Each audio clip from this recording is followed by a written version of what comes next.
Hello, and welcome to the LearnerPrivacy.org podcast. I'm your host, Charles Severance, and this is episode 5. The title of our episode today is A Scary Campfire Story. Now, I want to emphasize that this is a fictional story that I completely made up and I stretched to make my point. But it does take inspiration from sort of some real people and real events, and then sort of fills in my own version of the gaps in between. And so this is fiction. It's not real. If it is real, then I'm just darn lucky, but it's not. So let's meet our characters. Our main character is an English teacher, teaches at a community college in the Midwest. Both the community and the college have a large underserved population. This faculty member's research interest is in how technology does not always have the same benefit for underserved people. It's a very inspirational teacher, very passionate, connecting with young people and everyone around them, has a long history of teaching, quite beloved and seen as a leader in both their teaching and their research areas. The students are young and bright, and they're very diverse. Community college is doing exactly what community colleges are supposed to do, and that's opening their minds to a world of possibility and helping them find their place in a future society. They adore, of course, their English teacher, and they even come back from time to time and tell the English teacher how great the English teacher was and how the teacher prepared them for a complex and evolving world. They use a learning management system, of course. There has to be a scary part of this scary story, and the scary part is that it's a cloud-hosted, fully outsourced, United States-based learning management system. And, of course, they chose it because they have a small IT organization, but it's really easy for them to run because they just write a check to somebody else and then someone else runs it entirely. It's not bad. The students and teachers like their LMS. It's great for English. They can write and submit papers, including drafts, and then rewrite them and resubmit them, and it has a great annotation system, and the teachers and the students really find that allows for a lot of rich interaction around writing assignments. And then one day started out like any other day, but then on television we saw a number of very disturbing images, and a person died at the hands of police. And there was lots of bystander video from lots of different angles. And no matter what angle you looked at, it was clear that this was simply wrong. There was no two ways to look at it. There was no justification. There was not even the smallest bit of gray area. And while these kind of events are sadly familiar, somehow this incident was so obvious, so blatant, so clear that something needed to be done, a march or a protest or something. It's time to take a public stand on this issue. And the students and the young people, all of the students felt very deeply about this. And so they just figured they should do a march or a protest. They organized themselves on Facebook. And these protests were coming up very rapidly all over the country. Things were tense in a few of the protests. The organizers wanted a peaceful protest, but given how things happened in other cities, it wasn't clear if this protest would be cause trouble or not. So the local law enforcement authorities, in an abundance of caution to protect the citizenry, wanted to be able to know later who was at the protests in case something bad happened after the fact. Let's just hope that everything stays peaceful, but it's really good to know in the face of an unknown threat to do everything that you can to protect the citizens. And so they luckily had a Stingray cell phone tracking device in a van that was available to them. Now, this may be the first time you've heard of a Stingray tracking device. Well, you can look it up. It's called a IMSI catcher, which is the serial numbers. So when a cell phone, you're carrying it around in your pocket, it's pinging towers, and it's saying, hey, can I use you? And there's towers that certain phones can use or can't use. And so the Stingray pretends to be a cell tower. And nearby phones start hunting for cell towers. And the Stingray captures the serial number and then pretty much ignores the phone. And then the phone keeps looking and it finds a real tower. And so you don't even notice, except maybe for a very brief amount of time, that your phone is doing anything wrong or different. It's just the Stingray has gathered it.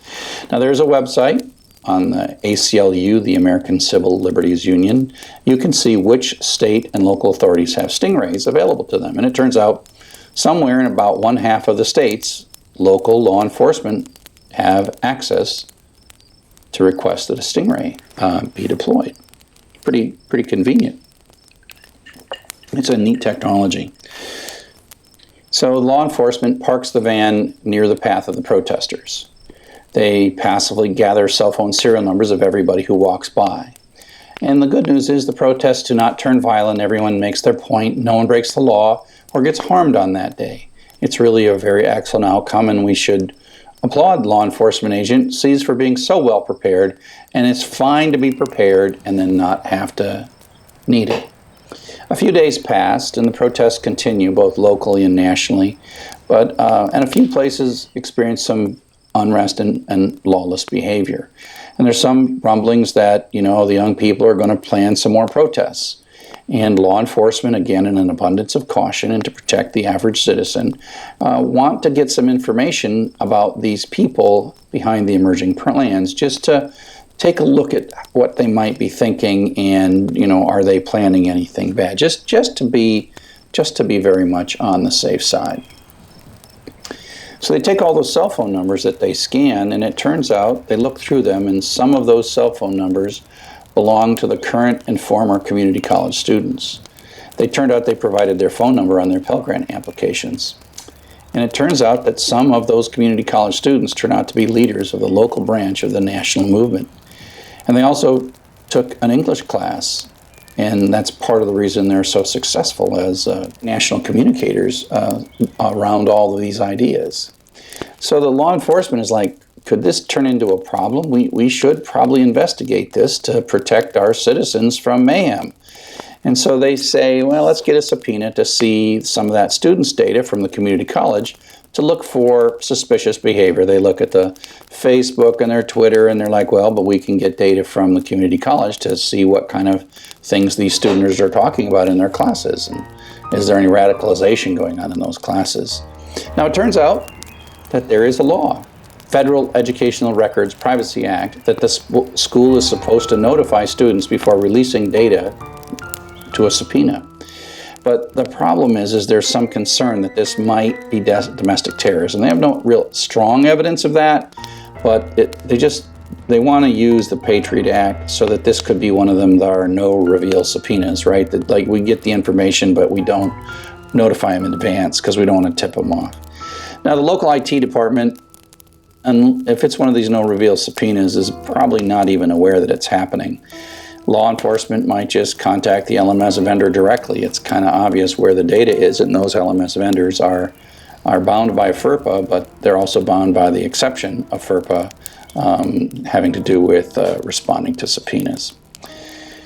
And so the law enforcement talks to the LMS vendor, and they get their hands on all the students' essays from all their English classes, including all the rough drafts. It's great. They got the annotations, the teacher's annotations on those rough drafts as they were going through revision, and we can see the assignments that the teacher actually assigned. And so they gather all this data, and then they go off and they do some investigations and meet in conference rooms and make PowerPoints and stuff. And they look at it very carefully and very thoroughly with a very open mind. And it turns out that while there is passion in how those students write in their English class, and the teacher is also very passionate, it does not seem that there's any radicalization. Nothing was going on that was bad. And the investigators conclude that we just don't need to do anything else. It's fine. And things even begin to settle down on a national level, and the protests continue, but are at a lower level of intensity and always peaceful.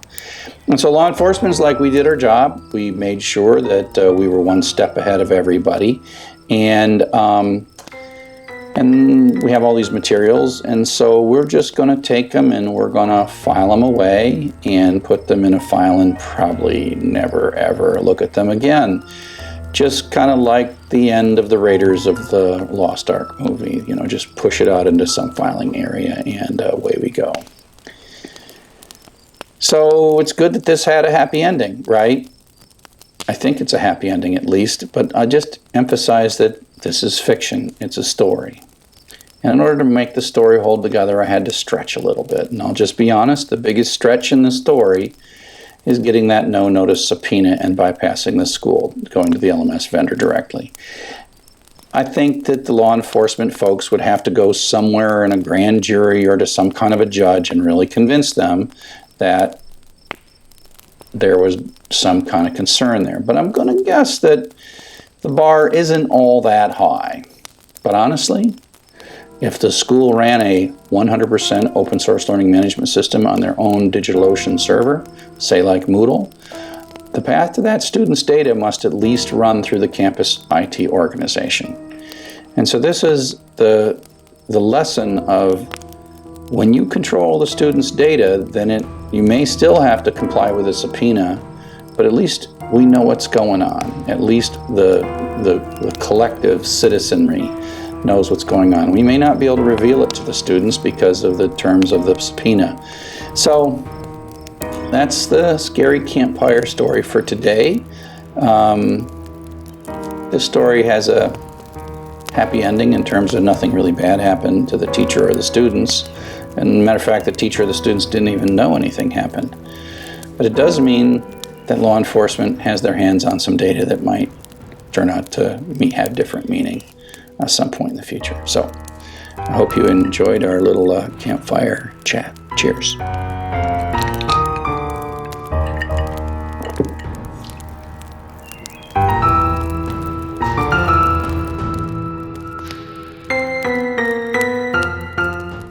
Thank you for watching this episode of the LearnerPrivacy.org podcast.